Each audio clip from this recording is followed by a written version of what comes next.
Hey everybody, my name is Boulevard. I'm a caster, a master rank player, and I like doing tournament analytical stuff. So today we're going to be looking at the matchup between the two top dog Freljord decks of the tournament format right now in Indoor Spiders and Frostbite Midrange. If you're kind of torn on these two decks going into your tournament lineup and you want to know which one actually wins the matchup, that's what we're here to find out. It's Frostbite Midrange. So without further ado, let's just get into it.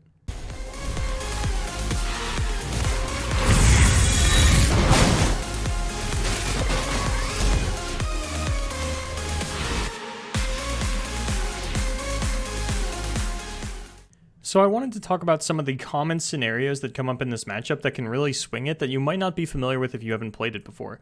In the first example, we're going to say that I have Ash on field and Harsh Winds in my hand. And it is my opponent's attack turn and they have Atrocity in hand. So they go ahead and play their They Who Endure. Let's say my life total is actually low enough for them to kill me with it. So they play their Endure and they attack me. What I do then is I Harsh Winds...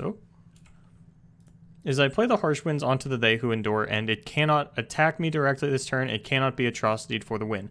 Then on the following turn, once I get the attack token, I go for an open attack, and Ash is always going to freeze They Who Endure. And that means that Atrocity is still not on the table. And because I Harsh Winds the previous turn, and we're assuming that I already had Ash on the field when the Endure came down, it's very likely that my opponent's board isn't going to be able to block that turn. And it's very important that I go directly for the open attack unless I have an Ash's Flash Freeze or another Harsh Winds in my hand. Some kind of Frostbite effect that can actually hit the They Who Endure. But something like this can actually just take Atrocity completely off the table for a majority of the game. And it's something that I see happen a lot in this matchup. And it's something that really goes the way of the Frostbite midrange deck. And it's one of the spaces that they can win in. This is also the same kind of play that opens up things like Calling Strike and Reckoning, but I wanted to talk about a different scenario for a second, and that is really just the value of Calling Strike in a matchup like this. Obviously, you'd like to get it down onto Endure, but there are some other cards in this deck that will end the game on their own if unchecked, namely Callista and Neverglade Collector. Neverglade Collector is obviously a juicy Calling Strike target, but this is really one of the only removal spells that you actually have for the Endure. And of course, if you can get a Frostbite combo down, then you can kill either Callista or Endure or any other unit in the game. And that's one of the places where Frostbite midrange can struggle. If you see a Callista come down, you know, do I commit my Icevale Archer Calling Strike onto that, or do I have to wait for an Endure to come out of my opponent? You know, is Callista a big enough threat for me to try and go for that? And I feel like the answer 9 times out of 10 is yes. Throw your Calling Strike at their Callista. It is a card that is a problem. It will take over the game. It's going to eat way too many of your resources. Because it has Fearsome, your Icevale Archers and your Omen Hawks aren't going to be able to block it, and the leveled Callista will push through not only a lot of damage on her own. Typically, if your opponent has a leveled Callista, a lot of the times the most powerful unit that they have in their death pool that we've seen die that game is either going to be Omen Hawk, Cursed Keeper, or Avarosan Sentry, which means that their Callista is getting value no matter what, as long as it attacks. So the longer it sits around, the more value it's going to get, the bigger the Endure on the side of your opponent is going to get. And this isn't the kind of deck, Frostbite midrange, not the kind of deck where you have off-turn activators for the Sejuani, and that's something that really plays against you in a matchup like this specifically. So yes, it is worth it to play the Calling Strike removal onto the Callista. You know, if your opponent finds the Endure after that, so be it. And one of the big things you have to worry about is managing your life total so that you don't get to a point where an Atrocity onto a leveled Callista is something that can actually kill you. A lot of times, players let the boards get really wide, you don't find your Reckoning, you think, oh, I lose to Endure. Next thing you know, you're at about 5 life, and Atrocity onto any unit will actually just kill you. So before I get into the game, I just want to tell you guys what we're going to be looking at. So I actually managed to find both sides of the matchup from the same players on the same deck lists in the same tournament. Glop came in from the loser's bracket of Fight Night, Szerro in the winner's bracket. Glop gets the bracket reset. This is game number 2 of that match, where he does beat the Endure Spiders with Frostbite midrange, and then in the grand finals after the bracket reset, he actually loses this matchup. Same decks, same players, same tournament, so we really get a very in-depth look at how this can play out either way. I do think this is Frostbite midrange favored. Frostbite midrange and Endure Spiders is a matchup we've been seeing for a couple patches now, patch 1.2. Endure Spiders, extremely popular. Frostbite midrange actually looks about the same as it did back then now. I know in the last video I had covered how Reckless Trifarian was a weakness in the Bannerman matchup, but at this point, pretty much everybody has cut Reckless Trifarian as well as Kato the Arm. Captain Pharaon is really the only thing that's been left over from the more recent iterations into what people are playing now. Glop is not playing Captain Pharaon here. It doesn't make too much of a difference. While it can be a good card in this matchup, it's not really one of the difference-making cards. Avarosan Trapper is a big difference maker because the Endure Spider boards are actually a lot easier to push through than they used to be. You're not really seeing Hapless Aristocrat. You're not really seeing, you know, things like Brood Awakening. These aren't actually very token-based decks. All of their units need to get value where they can. They're playing very effective units. They're not playing token-centric anymore. So it's actually pretty easy to push through their board. I had mentioned earlier also that, like, we're going to see Icevale Archer kept in the mulligan here. We're going to see Omenhawk mulligan away by Glop, which is something that they discussed a lot on Fight Night. I'm not here to cast this, though, so I'm here to do, like, a matchup breakdown. And I do think that mulling Omenhawk in this matchup is actually pretty smart by Glop. The stats of your units don't matter as much as they do in some other matchups. You have some bad hits as well. Like, it doesn't really matter if you Omenhawk an Omenhawk or an Icevale Archer or any of your 5/5s, really. There's nothing that Szerro has that challenges one of your 5/5s outside of Endure or Callista. And it'd have to be a leveled Callista or a Callista paired with a Vile Feast. And then, you know, Fury of the North. But you're probably not going to be Omenhawk buffing any of your units outside of the range of Fury of the North. And Hearthguard also doesn't matter too much. Hearthguard gets a little bit more value because you can get Assessor draws off of it. But as I had mentioned, we're going to see Icevale Archer kept because of the Culling Strike combo to kill Callistas and They Who Endure. Really, you're looking for Culling Strike in the mulligan. You're looking for Avarosan Trapper. You can keep Trifarian Assessor. Trifarian Glory Seeker is also a little bit weird in this matchup. Obviously, they still play 3 Vile Feast. There's not a lot of high priority targets coming down from your opponent. It's really just the things that I had highlighted that you want to kill with Icevale Culling Strike. Just Callista and Neverglade Collector are like the big things.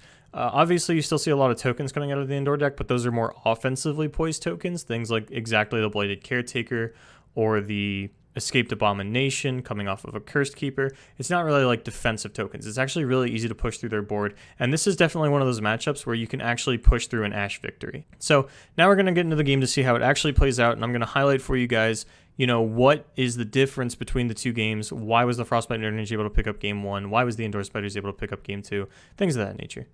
I'm not really going to cover mulligans just because not only are we only seeing it from the side of the Frostbite midrange player, but also I feel like mulligans are one of my weaker areas of analysis in Legends of Runeterra, and until I feel confident in my analysis of mulligans, I don't want to give you guys falsified information. Szerro, you know, needs to get as aggressive as possible. He needs to get Glop down into a range where the Endure can actually finish him off no problem, or you can get into that Neverglade Collector win condition, because Culling Strikes should probably be saved for higher priority targets, especially with this much Frostbite in your hand. You can Brittle Steel Culling Strike a Callista, and then you still have Icevale Archer Culling Strike for the Endure, so Glop kind of has everything available to him to take out those 2 high priority threats. We even see the Reckoning, which is something that can be big in this matchup, and I think the reason we didn't see the Brittle Steel Culling Strike is because he did have the Reckoning, and that is a card that is going to do a lot of work in a matchup like this. Pretty much everything Szerro plays, actually I think literally everything Szerro plays other than leveled Callista and They Who Endure dies to Reckoning. So you can go for a big advantage push on that. It's kind of awkward because you can fall into the problem where you try to go for 2 value of a Reckoning and it never actually happens. Though because Szerro is really trying to feed his Endure, you're going to see him constantly going wide. A good Reckoning will present itself. I don't think this is actually one of those matchups where you can lose because you held onto your Reckoning too long. I think you are always going to find Reckoning value in a matchup like this. And that's where the Cursed Keeper comes in real big for Szerro. The Bladed Caretaker doesn't get a whole lot of value in this matchup. It'll soften up units, but there's not a whole lot for you to actually do once you've softened them up. You don't have any kind of go wide board wipes. So really, I think hanging onto the Cursed Keeper as an insurance plan against the Reckoning is probably the best thing to do with that. Honestly, any Bladed Caretakers that you play, unless you find a genius value moment with them, probably aren't happening, or if you really want to aggressively level your Callista. But outside of that, you know, it just kind of is what it is. Elise, I've mentioned a billion times over, I'm not a fan of Elise in pretty much any deck, but that's irrelevant to the point at hand. Hearthguard's not a bad play for Glop. I think I had mentioned a lot in the other videos because I've been focusing on Frostbite midrange so often that it's really good to have 2 5-attack units out before you throw out the Reckoning, just in case one of them gets removed, though. We do know that in Szerro's deck, there's nothing that can actually remove 1 5-attack unit, so you're not too worried about it. And as I had mentioned, Hearthguard, a lot better than Omenhawk just because it hits that 5-attack breakpoint so that you actually can get draws off of a Trifarian Assessor with it. Oh, look, a Trifarian Assessor. How nice. And you don't have to really go for massive Assessors in a matchup like this. Like, you can greed it out. This is definitely a matchup where you can greed out your Assessors. Like if you have, a bunch of 5 attack units that you want to run out and you're like, oh, I need to play my Assessor before everything dies. Not the case in a matchup like this. There's nothing that Endure Spiders really does to actually threaten your board. You can go ahead and build up as many 5 attack units as you want, especially when you already have the Reckoning on deck.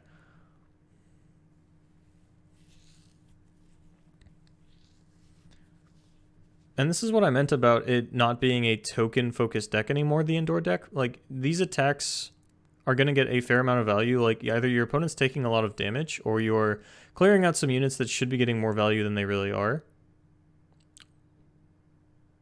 For example, like, Bark Beast should be a really good aggressive option. That's not really going to be the case here. Brittle Steel just kind of thrown out willy-nilly to make effective trades. It protects the Yeti, but ultimately, I like aggressively using Brittle Steels in this matchup where I typically don't, because I think this is one of the matchups where you can really go for that Ash win condition.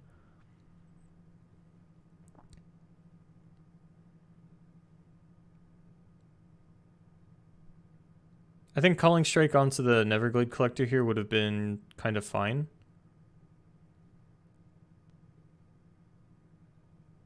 I think that, at 15 life, maybe you're not worried about it. One thing that you do have to be cognizant of if you're going to leave around the Neverglade Collector is the Sejuani. So Zero's running 3 Callista, 2 Elise, and 1 Sejuani. If you are against the 3 Callista, 3 Sejuani version, I think you have to be a little bit more cognizant of the Neverglade Collector pushing towards that Sejuani level. But if there's only 1 copy in your opponent's deck, I can definitely see it. But you are, Frostbite Midrange, you are not a deck that actually answers Sejuani particularly effectively, especially if you're using your Frostbite Calling Strike removal on things like the Callista and the Endure. You always want to save some for the Endure if you can.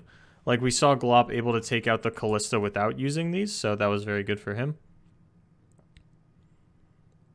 And once you get the Ash on board, I had mentioned this earlier, once you get the Ash on board and you have like Icefield Archer Calling Strike on backup, you pretty much aren't afraid of anything.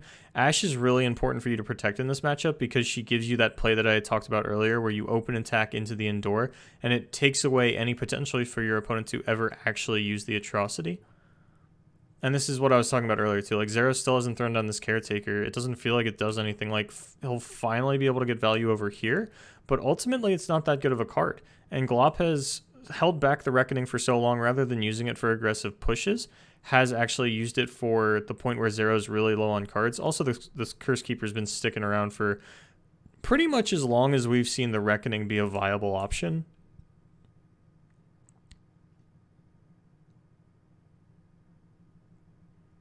And here he even like has to use it defensively. This just forces Glop to hang back these 2.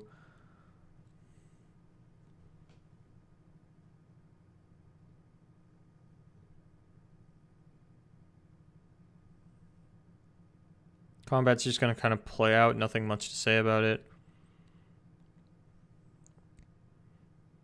And you can see that like Glop's cards are just worth so much more than Zero's cards. Bark Beast doesn't do anything in this matchup. Vile Feast is difficult to find value with. Blighted Caretaker nearly impossible to find value with. Blighted Caretaker pretty much always going to be used for these like defensive plays rather than aggressive ones. Like, next turn Zero could have played it and killed the Yeti and the Hearthguard, but I do think, it was kind of proper to use it there. And look, like your opponent still has a wide board. They're still hanging on to their life. They have 1 card in hand. Like you've completely run your opponent out of resources, especially with Assessor. Like Assessor does that in theory, but it doesn't actually work out that way in a lot of matchups. This is definitely one of the ones where it does that. And look, now that Icefield Archer Calling Strike that we have, we're going to get absolutely rewarded for hanging on to these for so long, able to find answers for the units in other ways. Just going to throw out a massive Reckoning here, and that's really just the end of the game. We'll still let the game play out so that you guys can see it, but, go back, look at the things. If I didn't do a good enough job explaining everything that Glop did in this matchup, I apologize. But you can aggressively Reckoning. Your opponent can fall to a lower life total. Like he played very conservatively with his Calling Strikes. Actually, was able to hang on to those for the entire game. Could have thrown them out a little more aggressively, and I don't think it would have swung too much in this matchup. But Glop just kind of nut drew this one. Not like nut drew, like he definitely played it well. I don't want to be like, oh, well, Glop just drew an unbeatable hand, but this is typically about how the matchup plays out. Like Zero didn't look like he had a particularly bad hand. Sure, he never found Endure Atrocity, but looking at Glop's hand, it didn't matter. There's a lot of answers in the Frostbite midrange deck for the Endure Atrocity. Still finds Trappers, still finds Assessors, still has Hearthguard. let's see what's different on the side of Szerro. You know, obviously opening Omen Hawk is something. It's a little bit better than the Bark Beast. It's still going to accomplish the same goal of just pushing that Sejuani level, which doesn't mean a whole lot. Excuse me, when you only have the one copy in your deck. It would matter. I think there are some variances in how things get played out if you are a 3 Sejuani version of the deck. I really like going for those aggressive Sejuani levels. Omen Hawk just feels a little bit better in that kind of deck, but I digress. Not super relevant for this particular matchup.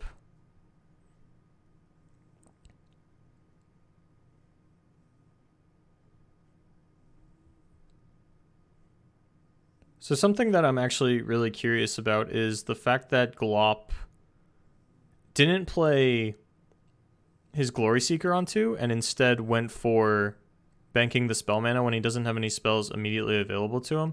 It would have, you know, you don't have to attack with it. You can just get your opponent to sort of haphazardly commit 2 mana to the Vile Feast onto it, especially when you have multiple copies. He didn't know he was going to have multiple copies, though. He just drew this one for turn, so can't fault him for that one, but it definitely feels a little bit bad that your opponent got to hit you with this Callista, and all of a sudden, like, you're down to 10 life on turn 3. You know, that's really low. Suddenly you're in Neverglade Collector range. You don't actually have any of the...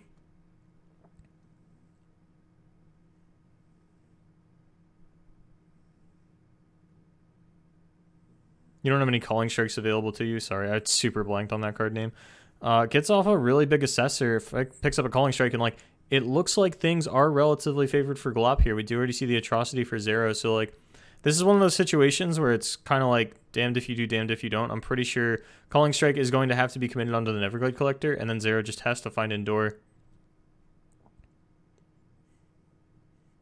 And because we waited too long on the Trifarian Glory Seeker, like, yeah, we got an extra draw, but now we don't get to kill the Callista as effectively. I don't think it matters too much. Actually, no, I think this Callista does level here. And that's something that you really want to try to avoid as the Frostbite midrange player, is the Callista level. Not so much because it represents a lot of damage, but it represents a lot of utility. I had mentioned earlier that typically either Cursed Keeper or Avarossan Sentry is going to be the most powerful unit that died for them. So they're going to continuously get to draw cards. And as we saw last game, like Glop was able to grind out Szerro, and that's not going to be the case if your opponent is drawing a card every time they attack. And like we see the Endure pickup alongside the Atrocity, but like you still have these answers. Or at the very least, like you can go for the Ash Lethal that I had mentioned earlier. Unfortunately, you don't have any Frostbite effects alongside of that. So when you know that you're in a situation where like you're this low on life and you have to be worried about the Neverglade Collector, this is kind of like the perfect 3 cards for Szerro right now for the situation that he finds himself in, because you really want to commit the Calling Strike onto the Neverglade Collector because of how much damage you're taking from these Cursed Keepers and the Neverglade Collector that could be coming out. So you really want to get Ash online, but with how wide your opponent's board still is, you know, there's not a whole lot you can do about it. If Glop does play Ash here, and the Ash were to level, he'd potentially have something close to lethal next turn.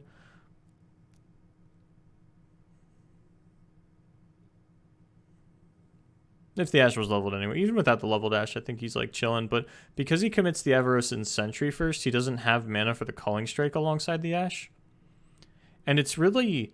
It does definitely feel really awkward to like start off your turn aggressively Calling Striking your opponent's units. But I don't think that's necessarily an incorrect play in a situation like this.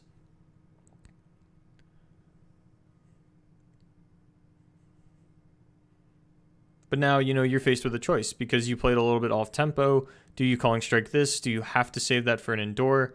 I feel like I haven't actually been tracking how big the Endure is. I think that's something that you...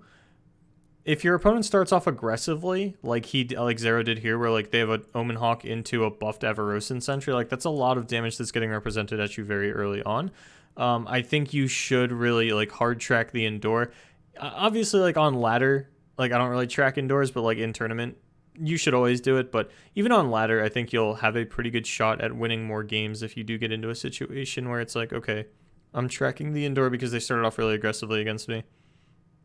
And if you're climbing with Frostbite midrange, there's not a whole lot for you to actually track in your own deck, so you should be tracking more things in your opponent's deck. But, I mean, I'm not going to fault you for not tracking on ladder. This is a misstep from Glop, and I think it ultimately does actually impact the game a fair amount. So what happens here is the stun comes out onto the unit that's going to get frostbitten anyway, so the Ashe actually ends up dying because we don't want to commit the 4 mana for the Fury of the North to protect her. We want to Calling Strike the Neverglade Collector. And not starting off the turn with the Calling Strike onto the Neverglade actually pushed a little bit more damage already. Because the Blighted Caretaker came down onto the Cursed Keeper, you know, Ravenous Butcher's in the deck as well. I definitely think that you want to be opening your turns with the Calling Strike onto the Neverglade Collector, just because you have to be cognizant of the fact that things like Blighted Caretaker exist, you know, Ravenous Butcher exists, and you're really dipping into that very, very scary range where your opponent can just kill you without Endure. That's never a situation that you want to be in as the Frostbite midrange deck. And look, a Ravenous Butcher, all of a sudden, you know, we're taking even more damage. Sorry, the Ravenous Butcher is what killed the Trapper, not the Blighted Caretaker. That one's still in hand. So swap the order of what I said.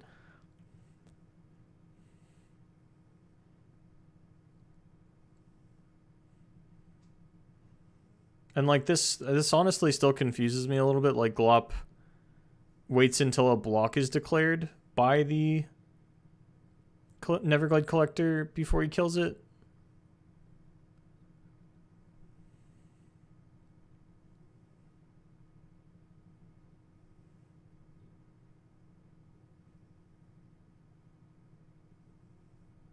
And, you know, like, maybe he was hoping, oh, the Endure will come down after. But, like, if you were going to... Like, if you're going to put yourself into a situation where you're going to Calling Strike that in combat because you're afraid of the Endure, then you shouldn't actually be Calling Striking that in combat unless, like, you're conceding to Endure.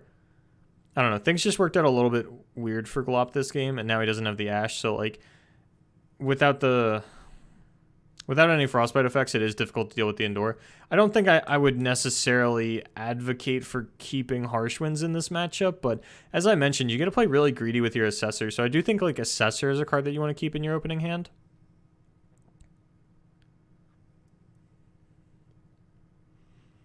And the Ashe living here wouldn't have been relevant right this second because Szerro does have the Atrocity. But if you did still have Ashe, then you actually have victory through a top deck Atrocity. And that is, you know, just something to keep in mind because the Endure Spider deck is so constantly low on cards. Then you always have to respect the Atrocity top deck at any given time. Like if you can play around the Atrocity, play around the Atrocity.